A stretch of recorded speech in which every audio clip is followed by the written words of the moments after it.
I've had some interesting jobs along the way. I spent 3 years in a covert position in the CIA, and then I practiced law, mostly technology licensing in Washington, D.C., Silicon Valley, Tokyo, and Osaka.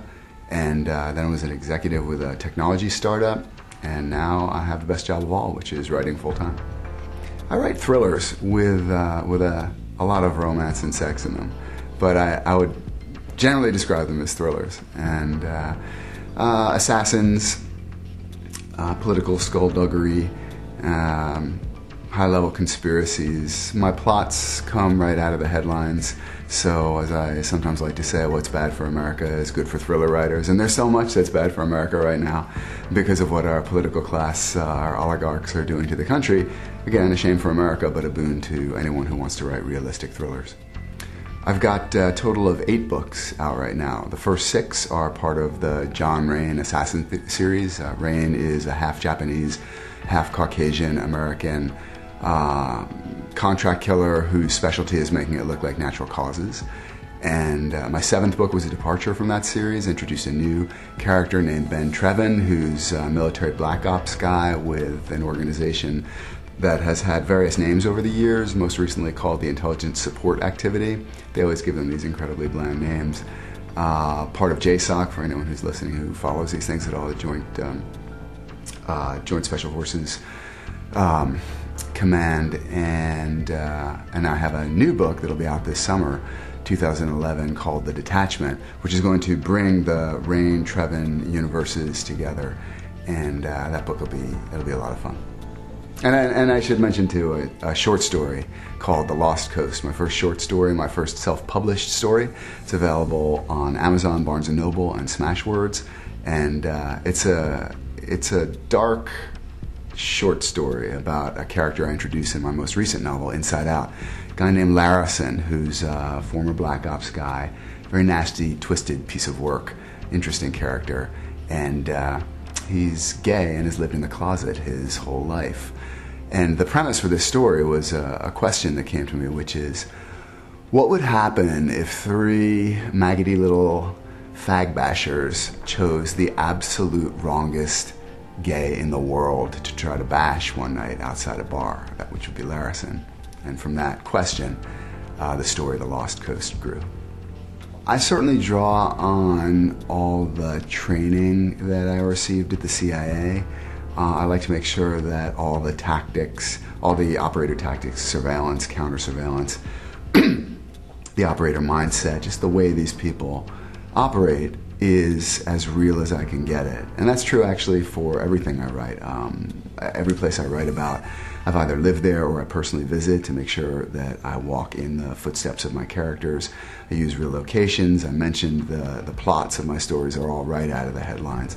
Inside Out, my most recent novel, is about those 92 missing CIA torture videos that were first in the news in December 2009, and sort of a what-if question. I mean, what if those tapes weren't destroyed, as the CIA said they were? What if something else happened to those tapes? And the story grew from there.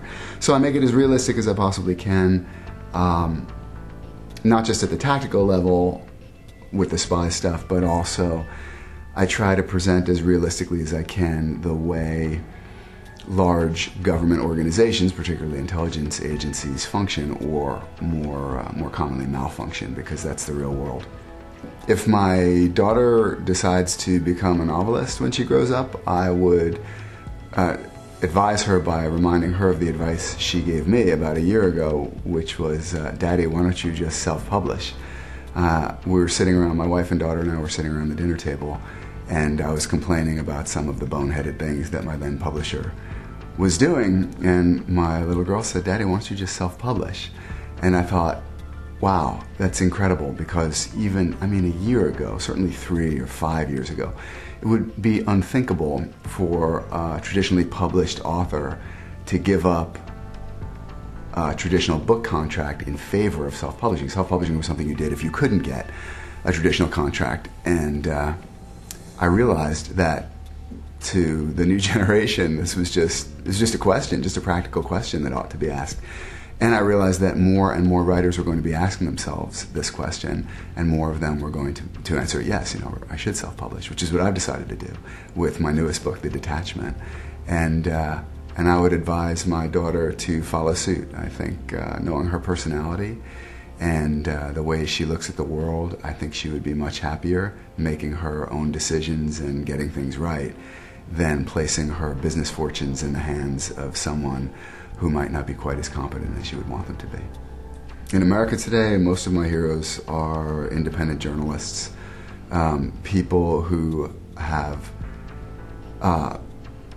forsaken the sort of perks and privileges that are attendant to becoming an establishment media figure, the money and status that comes with those sorts of roles. They've forsaken all that in favor of honesty, integrity, and what's best for America. As I see it in the country today, there's a kind of nexus between various power centers, chiefly the media, the military, and other parts of government, and corporations. And the mainstream media, the establishment media, has become a servant to power rather than a check on power. And so the people I admire most, I'll leave a bunch out, but off the top of my head: Glenn Greenwald, Marcy Wheeler, Jane Hampshire, Scott Horton, Tim Shorrock, Jason Leopold, Dahlia Lithwick. I could go on and on, but these are the people who are doing real, honest, hard-hitting, valuable journalism and paying some price for it. And I wish more people would follow their lead, not just in journalism, but in any endeavor in life generally. The country would be a lot better off if more people would. Well, what I want my readers to get out of my books primarily is entertainment. They're thrillers, they're edge-of-your-seat thrillers full of realistic action and steamy sex and exotic locations and great tradecraft and all that kind of stuff. So if you read one of my novels and you're not entertained, then I think the novel has failed to do its job.